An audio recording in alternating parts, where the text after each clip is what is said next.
안녕하세요. 정말 황당하게 파혼한 30대 초반의 여자입니다. 저 같은 케이스가 또 있을까 궁금해서 글을 올려봅니다. 저는 학교 선생님이고 아는 사람 통해서 남자를 소개받았습니다. 돼지고기 가공하는 공장의 아들이라고 했고 굉장히 성실하고 착하다는 말에 소개팅을 받았어요. 저는 아버지가 일찍 돌아가시고 엄마랑 여동생과 단둘이 살고 있었는데 아무래도 외롭고 허전하다 보니 가정을 잘 이루고 싶었고 그러기 위해서는 돈보다는 남자의 마음 씀씀이가 더 중요했습니다. 제가 학교 선생님이라 금전적으로 안정적이기도 했고요. 그 남자를 만나러 호텔 레스토랑으로 갔는데 저를 보자마자 한눈에 반했다며 얼굴이 발그레해지더군요. 그러면서 자기 어필을 막 했습니다. 모 지역에서 돼지고기 가공하는 공장을 운영하는 집안의 아들이라며 작년 연매출이 40억이라고 하더군요. 친인척들이랑 하다 보니 손에 들어오는 순수익도 많다면서요. 본인은 회사원인데 머지않아 정리하고 아버지 회사로 들어갈 거라고 하더군요. 보니까 손에 차고 있는 시계도 상당히 고가였습니다. 차도 제네시스 G80이었고요. 그러면서 저를 놓치고 싶지 않다며 애프터 신청을 굉장히 적극적으로 하더군요. 저도 그 사람이 나쁘지 않았고 그래서 사귀게 되었습니다. 저는 사귀는 것과 동시에 저희 집 사정을 이야기했지요. 아버지가 일찍 돌아가셔서 홀어머니만 계시다고 했는데 제 걱정과는 달리 저를 더 따스하게 안아주며 그러면 결혼하고 나서 장모님 옆에 더 가까이 살아야겠다. 내가 잘 챙겨드려야지. 라고 하더군요. 그 모습에 저는 너무나 마음이 놓였고 사귀는 내내 저를 공주받들듯 챙겨주는 모습에 결혼을 하기로 결심했습니다. 그렇게 6개월쯤 사귀었을까? 저희 집에 먼저 찾아와 예비신랑이 인사를 드렸고 예상대로 매우 깍듯한 모습에 엄마가 마음을 열고 결혼을 허락해 주셨습니다.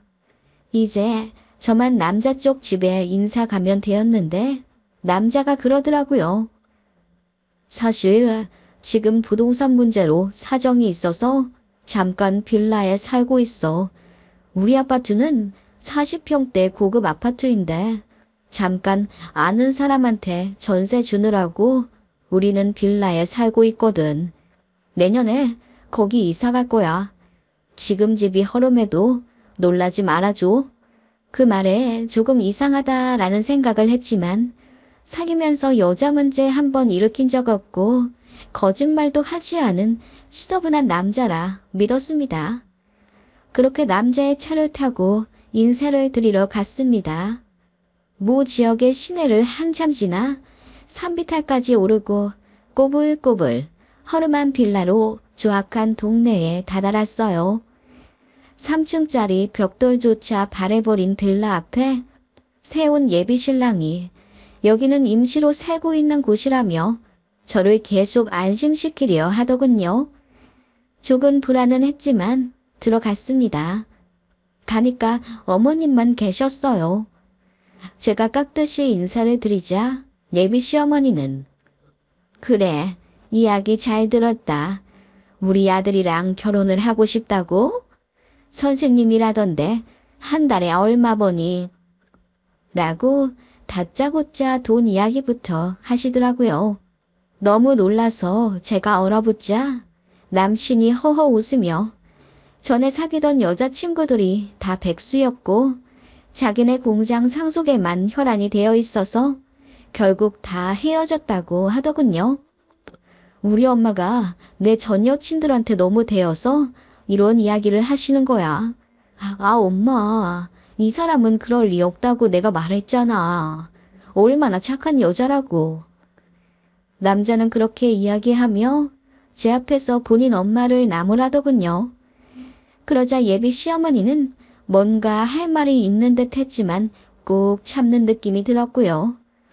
그렇게 어머님한테 인사를 드렸고 공장에 계시다는 아버님께 찾아갔습니다. 예비시댁 근처였어요. 남친 차를 타고 가서 공장에 들어섰는데 너무 놀랐습니다. 공장 부지가 엄청 크더라고요. 돼지고기 가공하는 곳이라고 해서 작은 컨테이너 정도로 생각했는데 천평은 좋게 되어 보이고 사무실도 따로 좋게 되어 있는 곳이었습니다. 예비신랑이 아빠 하고 부르자 공장 내부에서 한 중년이 나왔습니다.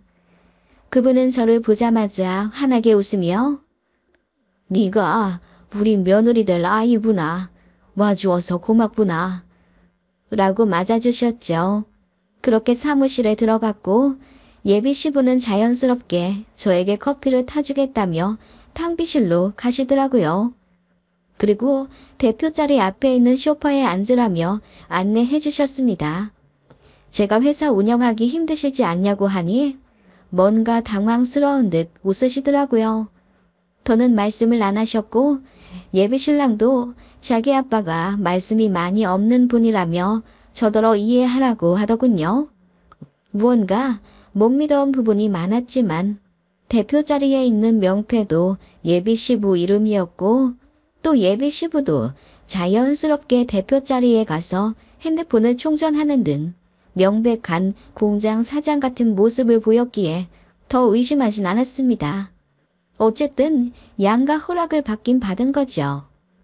그렇게 결혼을 본격적으로 준비하려 하는데 예비신랑이 본인은 현금을 갖고 있는 게 없고 부모님으로부터 아파트를 한 채 물려받은 게 있으니 거기서 신혼생활을 하는 게 어떻냐고 하더군요. 그런데 그곳이 제가 근무하는 곳에서 굉장히 많이 떨어진 지역이었습니다. 차로 1시간 30분 정도라면 출퇴근을 생각해 볼 수도 있지만 2시간도 넘게 떨어진 곳이라 제가 그건 안 될 것 같다고 했죠. 그랬더니 지금 팔면 너무 손해라며 난감해 하더라고요.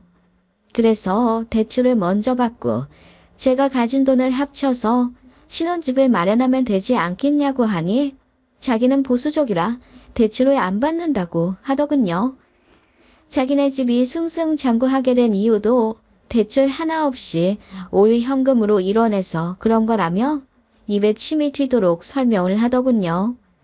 여하튼 예비신랑은 대출은 못 받겠고 일단 제가 가진 돈으로 신혼집을 전세로라도 마련해서 들어가 보자고 하더군요. 자기가 가전 가구는 다 해올 것이고 결혼하고 나면 자기가 가진 아파트 명의를 저한테 돌려주겠다는 약속도 하더라고요. 그 아파트는 시세 12억짜리였습니다. 저는 현금으로 2억 있었고 소나타 한 대가 있었어요. 게다가 결혼하면 엄마가 돈을 2천만 원 해주신다고 했고요. 그런데 제 돈으로 전세 계약을 하면 굳이 엄마에게 그 돈을 받을 이유가 없어 보였습니다. 그래서 예비신랑에게도 친정 지원은 없을 거라고 했더니 뭔가 아쉬워하는 느낌이었습니다. 그때부터 조금씩 뭔가 이 결혼에 대한 찝찝함이 들기 시작했던 것 같아요. 남자는 너무 괜찮고 저를 많이 사랑해주긴 하는데 금전적으로 뭐 하나 딱 부러지게 확실한 게 없으니 짜증도 났고요. 제 마음을 꿰뚫기라도 하듯 남자가 갑자기 저에게 차를 바꾸자고 하더군요. 작년에 산 제네시스를 제가 타게 해주겠다며 결혼하면 아예 바꿔 타자고 하더라고요. 그리고 저에게 300만 원 상당의 시계도 사주었습니다. 당장 현금 융통할 방법이 없어서 미안하다며 눈물까지 흘렸어요. 그런 모습에 저도 무언가 홀린 것 같긴 합니다. 이제와 반성하고 제가 왜 그랬는지 이해가 안 가네요. 그때는 아마도 주변에서 다들 제가 결혼한다는 걸 알고 있었고 엄마도 제 예비신랑을 많이 좋아했었기 때문에 뭔가 더 상황이 나빠지면 안 된다는 이상한 강박 같은 게 저를 옥죄었던 것 같습니다. 예비신랑은 저에게 끊임없이 신뢰를 주기 위해 많이 노력했고, 저도 그런 모습에 다시 그 사람을 믿고 잘 살아보자고 스스로를 다독이며 결혼을 진행해 갔습니다. 예식장을 계약했고 스드메도 열심히 알아보러 다녔습니다. 그리고 아파트도 계약했지요. 제 학교와 예비신랑 직장 가운데쯤으로 정해 제 돈으로 전세를 계약했습니다. 그쯤 제 생각은 어차피 저는 본가를 떠나 독립을 할 생각이었고, 만약 남자와 파혼을 하거나 이혼을 하게 돼도 제가 살 곳이라 생각했습니다. 물론 예비신랑은 제 생각에 대해 전혀 모르고 있었지요. 여튼 그렇게 신혼집이 일단 정해지고 나니 아내들의 가전가구가 고민이 되었습니다. 예비신랑이 알아서 다 들여놓겠다고 하더군요. 그런데 너무 어이없는 일이 벌어지게 되었습니다. 가전가구 보러 가자고 하니 이 핑계 저 핑계 대며 못 간다고 하더니 어느 날 저에게 통보식으로 우리 엄마가 가전가구 다 해주신대. 자기는 신경 쓸 거 없어. 라고 하더군요. 그게 무슨 말이야. 우리가 살 집인데 가전가구나 우리가 고민해서 골라야지. 침대는 어떤 사이즈로 살 거고 TV는 무슨 사이즈로 살 건지 상의도 안 했잖아. 그런 게 무슨 의미가 있어. 어차피 우리 둘이 같이 있으면 뭐든 안 좋겠어? 예비신랑은 희한한 궤변을 드러놓으며 시어머니가 되실 자기 어머니가 너무나 기뻐하며 벌써 가전가구 계약을 하러 신나게 다닌다고 하더라고요. 어이가 없었습니다. 그러자 남자가 저보고 표정이 왜 그러냐며 설마 요즘 여자들처럼 시댁에 이유 없이 반감 가지는 된장녀냐고 하더군요. 제가 무슨 말을 그렇게 하냐고 하니 자기가 더 삐지더라고요. 저는 아무리 생각해도 이건 아니다. 우리 가전가구인데 우리가 사야지 어떻게 어머님한테 맡길 수가 있냐고 따져 물었더니 그제야 말하기를 나중에 내 명의로 갖고 있는 그 아파트를 팔고 싶으면 엄마가 시키는 대로 해야 한대. 자기도 알잖아. 그 아파트 지금 시세 12억인 거. 라고 하더군요. 예비시모는 그 아파트 값을 빌미 삼아 저에게 시차짓을 하려는 듯 보였습니다. 그래도 예비시모가 고른 가구가 다행히 괜찮긴 하더라고요. 좀 어이가 없었지만 예비시모가 이미 가구를 다 계약해놨다며 배송만 하면 된다고 다그치기에 할 수 없이 집 주소를 알려드렸습니다. 그렇게 가구가 먼저 들어오기로 했고 제가 가서 보려고 했는데 일이 생겨서 못 가게 되었습니다.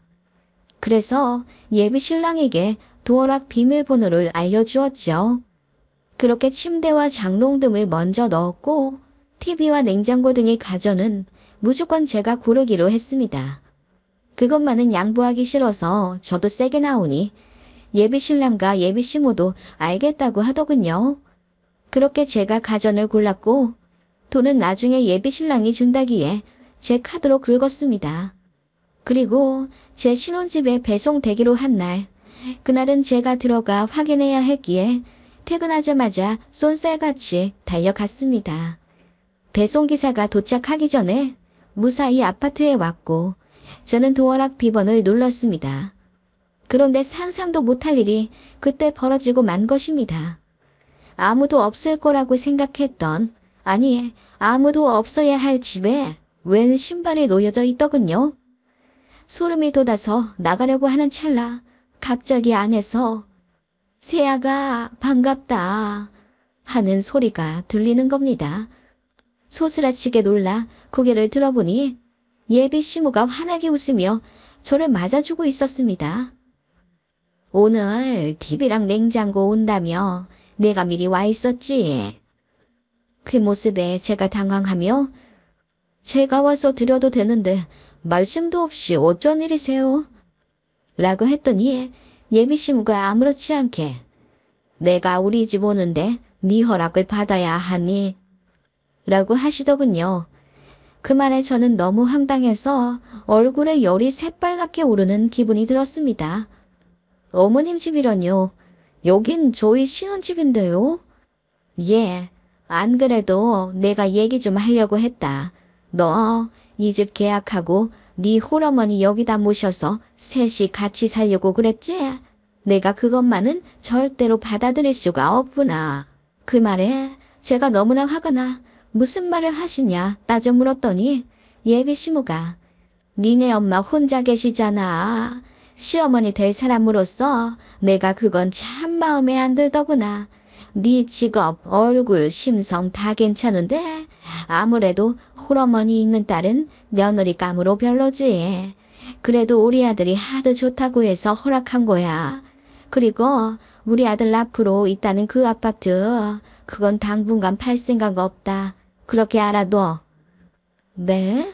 그 사람 말로는 2년 뒤에 그거 팔아서 저희 다른 곳으로 이사 갈 거라고 했는데요. 무슨 말이냐? 그 집 절대 안 판다. 거기 돈이 얼마나 묶여 있는데. 그리고 난 이 시아버지랑 이혼할 거야. 그 말에 제가 솟아치게 놀라니 예비 시부가 이야기 못 들었냐며 딴청 부리시더군요. 예비 시부는 그 공장의 대표가 아니었습니다. 그 공장의 대표는 예비 시모의 여동생의 남편, 즉 시이모부의 것이었습니다. 그런데 법적으로 문제가 생겨 예비 시부가 사장인 척 하는 거라고 하더군요. 저는 너무 열이 받아 예비 시모에게 혼란스러우니 나가달라고 했습니다. 그랬더니 저더러 예의가 없다며 소리를 고래고래 지르더군요. 그 자리에서 예비 신랑에게 전화를 걸어 자초우지종 이야기하고 대체 이게 무슨 일이냐고 따져 물었더니 당황해서 아무 말도 못하더라고요. 그렇게 도망치듯 밖으로 나와 펑펑 울면서 여기저기 전화해 모든 사실을 알아냈죠. 그 결과 정말 충격적인 사실이 밝혀졌습니다. 예비시댁은 빚이 20억도 넘게 있다더군요. 아니, 엄밀히 말하면 예비시댁과 시이모네와 공통으로 빚이 있었습니다. 그리고 제 예비신랑에게 상속받을 아파트로 담보대출을 어마어마하게 받았나 보더라고요. 예비신랑의 차와 고가의 명품들도 전부 그 아파트를 담보로 대출받아 산 것 같고요. 한마디로 땅통이었고 팔래야 팔 수도 없던 겁니다. 공장도 대출로 돌아가고 있었고 부도 직전이었으며 그거 막느라고 갖고 있던 아파트도 넘기고 허름한 빌라에서 살고 있었던 겁니다. 제가 모든 사실을 알아내고 너무 열이 받아 주선자에게 이야기하여 화를 내니 자기도 몰랐다며 어쩔 줄 몰라 하더라고요. 저는 예비 신랑에게 혼인 빙자죄로 고소하겠다고 소리를 질렀습니다. 그랬더니 전에 알던 그 착한 모습은 온데간데 없이 저에게 오히려 소리를 치며 네가 바보같이 속았던 거잖아 라고 하더라고요. 저는 모든 사실을 엄마에게 말씀드렸습니다. 가슴은 찢어질 것 같았지만 저도 제대로 속았다는 생각에 분해서 어쩔 줄을 모르겠더라고요. 엄마도 너무 화가 난다며 외삼촌들을 불렀습니다. 저희 외삼촌들은 씨름과 유도를 오랫동안 했던 운동선수들이에요. 저도 유전적으로 그러한 체질을 물려받았는지 한등치 하고요. 엄마도 마찬가지입니다. 그렇게 저희 가족은 바로 제 아파트로 쳐들어갔습니다. 뻔뻔하게도 예비 시모가 아직도 안 가고 구상하게 앉아서 차를 쳐 마시더라고요. 저희 엄마가 소리를 치며 사기꾼 같으니라고 어디서 굴러먹다 들어온 게 우리 귀한 딸을 등쳐먹으려 들어. 뭐 홀 친정엄마가 있어서 결혼을 허락 안 하려고 했다고. 당신 같은 애미는 정상이고 라고 했더니 예비 시모가 얼굴이 시퍼래지며 바로 자기 아들한테 전화를 걸더군요. 10분도 안 되어 예비 신랑이 왔고 상황 파악을 못했는지 마구 날뛰며 결혼할 사이에 치사하게 군다고 난리더군요. 바로 저희 외삼촌들이 제 앞 들어갔습니다. 조카가 결혼을 빙자로 농락당했다는 사실에 더 열받은 외삼촌들은 제 예비 신랑을 용서하지 않았죠. 팔이고 다리고 머리고 큼신 두들겨 패주었고 그런 아들을 맡겠다고 예비 시모가 울면서 달려들자 저희 엄마가 바로 밀어버렸습니다. 그렇게 나자빠진 예비 시모를 저희 엄마가 19공 차듯이 날려버렸습니다. 그야말로 난장판이었죠. 처음엔 저희에게 맞고 나서 고소를 하겠다는 이모니 울면서 뭐라 했지만 저희 엄마가 손 한번 들어올리니 깨갱하더군요. 결국 그 사기꾼 같은 모자는 다신 제 앞에 나타나지 않겠다는 각서를 쓰고 코피 철철 흘리며 새벽에 택시 타고 도망갔습니다. 저는 그걸로는 부족하다고 생각하여 예비신랑, 아니 전 남친의 회사에 전화를 걸어 막무가내로 이 사람 저 사람과 통화해 제가 겪은 일을 모두 말했습니다. 소문 내달라고 부탁도 했고요. 결국 그 인간 한 달도 안 돼요. 무슨 일인지 잘렸다더군요. 그렇게 참으로 어이없게 파혼했습니다. 저도 나이가 많다는 이유로 또 가정을 빨리 꾸리고 싶다는 이유로 하나만 보고 둘은 보지 않았던 어리석음을 가슴 깊이 반성했습니다. 믿고 싶은 것만 믿었던 제 불찰이라고 생각합니다. 저도 나름대로 똑 부러진다고 소리 들었는데 결혼 앞두고 정말 사람이 뭐에 씌이긴 하나 보네요. 그래도 너무 늦지 않게 파혼해서 다행이라고 생각합니다. 그리고 그렇게라도 패주고 끝내서 속이 시원하고요. 그 집은 찜찜하여 바로 다른 이에게 전전세 주었습니다. 전 예비시모가 넣은 가구는 다 팔았고요. 정말 황당하지 않나요? 어떻게 이런 일이 다 있는지 어이가 없을 뿐입니다.